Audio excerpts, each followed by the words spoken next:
ସେତେବେଳେ ଯୁଗରେ मतंग ऋषि आश्रम को राम जी आसी आज महर्षि बलियाजी राम महाराज आश्रम को आसाराम जी आसी बोलो सदगुरुदेव भगवान की जय। आउ बड़ कथा कौन कह हे प्रभु महाराज आपण चरण में कुनी पिलाटी एति प्रार्थना जीवन में जहाँ भी किसी जाओ गुरु भक्ति आम न हटे गुरु सेवार न हटे गुरु ज्ञान रे विवेक रे विचार रे आम न हटे कथार अच्छी भूली जावा पछे सभी को भूलवा ना माँ बापा को किंतु शह शह करोड़ करोड़ माता पिता हृदय रखुवा से सद्गुरुदेव जी आमको जीवत्व शिवत्व अभिमुखी नहीं आत्मवेता करिपारंती से सद्गुरुदेव चरण में शरण में स्मरण में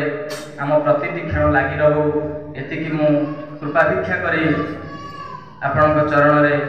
प्रणाम जनाऊँ प्रभु कोटि कोटि प्रणाम। हरि